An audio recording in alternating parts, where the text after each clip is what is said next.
Sometimes, some of my clients ask me what it's like to be a spellcaster. I have a lot of clients that I have developed, friendly relationships with, and we talk on pretty much daily basis and as friends. And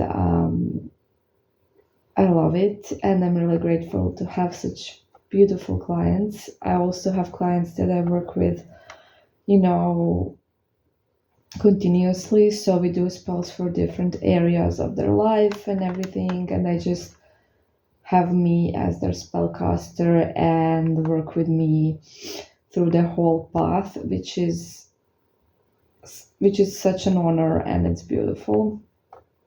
So some of them have asked me what it's like to be a spellcaster because they were just interested how it feels like, and I'm not really sure from what aspect they were asking, and I did answer them. But for anyone else that's wondering, or maybe looking into getting into this, or whatever the case may be, I'm gonna try and give you the best possible answer I can. Okay. So number one, for me, as I view my practice, and this is what I would recommend to other spellcasters as well, is not to take clients you feel are, very mentally unstable. It's normal for your clients to be somewhat unstable since, they're, for some of them, let's say love clients especially, because, they've had some trauma and they have some drama and they're desperate and stuff like that. And it's normal for them to feel, distressed.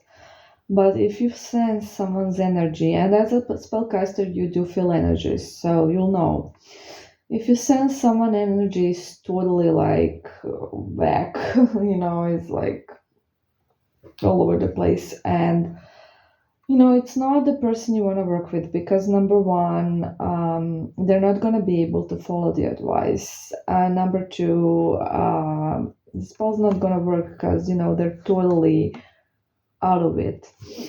And number three, you're not gonna feel comfortable working with their energy. And I think it's really important as a spellcaster for myself, to feel really comfortable. And that this is why I only do, how should I put it? I don't believe there's dark and light magic, so I'm not gonna use that term. Sorry, I'm just having tea. I will say that is why I will not do the spells that I refuse to do. And you already know those are hexes and things like that. I will not do those.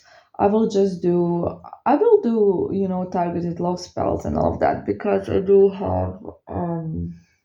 know they depend on free will and I'm not doing anything wrong because if someone truly doesn't want to, they will not come back. So that's number one. I only do spells I feel comfortable with. And I also do it only for the clients I feel comfortable with. Right? So that's something to, address, I guess. Another thing, I guess, would be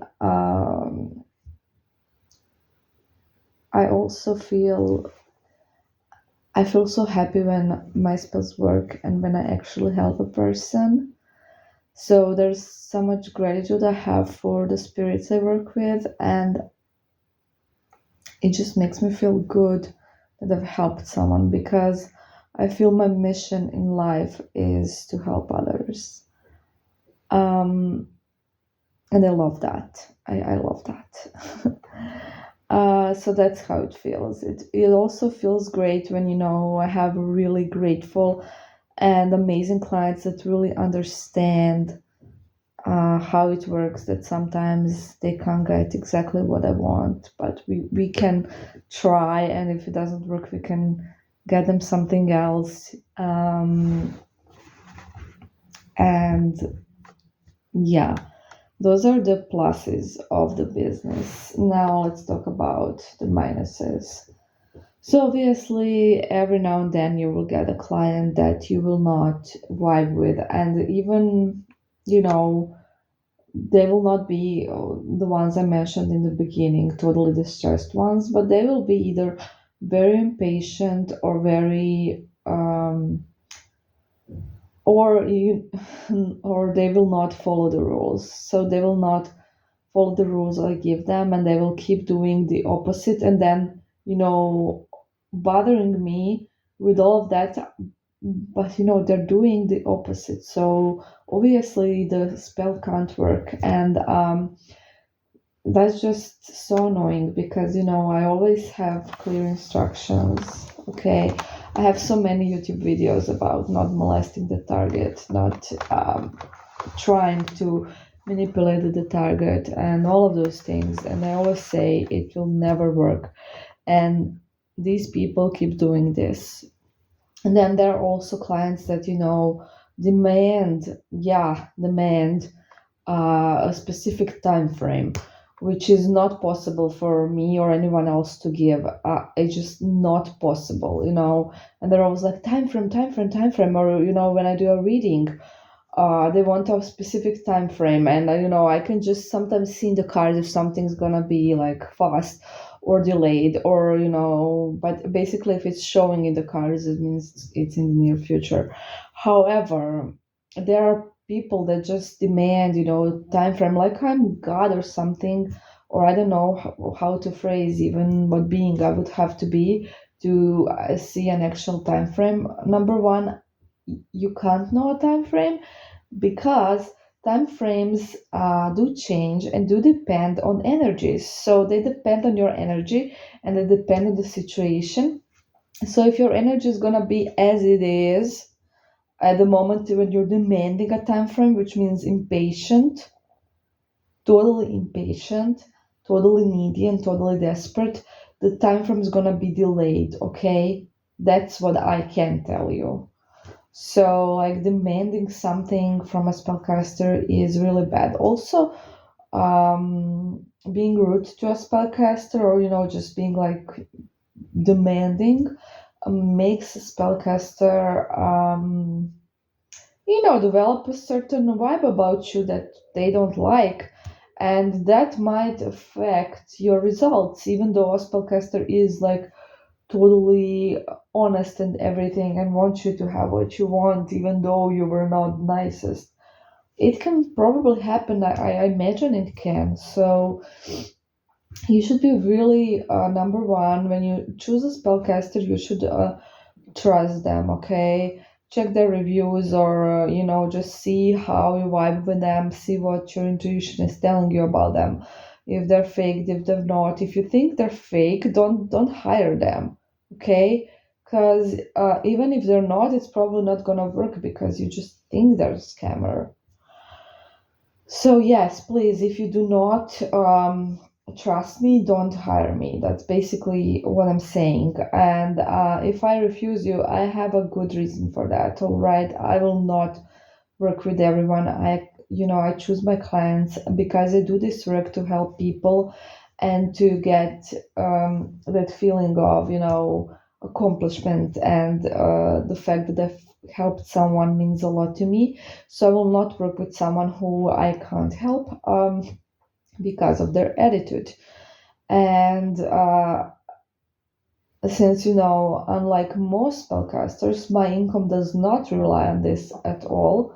And like, pretty much all the money I make on spells, I will invest in my tools, in my education, and also I will donate to animal shelters, specifically for cats, mostly cats, because I have a cat. So I have a. It just breaks my heart to see cats, without homes and sick and everything. So a big portion of your money will go to cats, to feed cats without homes and to give medicine for cats that are sick and stuff like that. So this is not something I actually profit from. And this is why I choose my clients, because it's like my goodwill basically, that I'm choosing to help you. The prices are low, okay? They are not like, they can't be any lower for me to, I'm not going to do it for free obviously, but they are low, and this is why they're low, because I want to help you and I don't want to make a profit out of this. So all I do with the money I make is, honestly, I get a bunch of candles, a bunch of oils, a bunch of, materials that I use on your spells. I always get more stuff. I educate myself, I get courses, I get books, and I help the animals. I donate every month a big portion of the money that I make on spells, like half of it, to animal shelters. So, the money you pay for the spells is not for me, is not for my pleasures, and is not for my life in general, because I pay my bills through my other work, my daily job. So, this is why I'm telling you this. I may not choose you, okay? And if you don't feel drawn to me or you don't trust me, don't even contact me, because you can choose another spellcaster you're gonna have a bigger bond with, and that's totally fine, because not everyone will resonate with everyone, not everyone will trust everyone, and that's not a problem for me, again, because, like I said, I do not profit off of you, okay? I do not do this to take your money and buy myself stuff. I do not do this to take your money and pay my bills.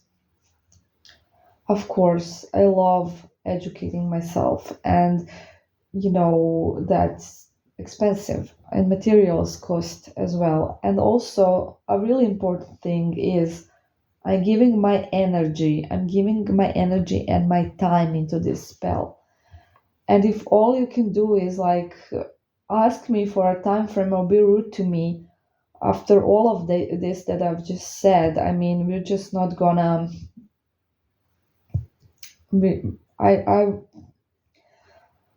will not want to work with you. All right, it's simple as that. And I also wanted to say, so it can be challenging and hard. Also, I am always there for all my clients, which takes tremendous time, and I do this for free. So I talk to all of you guys for free, obviously, and I'm a human being with a job with responsibilities and everything. So keep that in mind, okay? And be respectful, please. If I was a scammer, like, why would I do all this? It would just make no sense. So again, but if you feel I am, don't hire me. Don't message me again. I don't care. I don't care if you think I am. I honestly don't. Like, I don't. I know who I am, and what anyone else thinks is irrelevant to me. And this is how you should also feel about yourself. So this is a little lesson of, self-respect, basically, self-worth, whatever you want to call it. So please,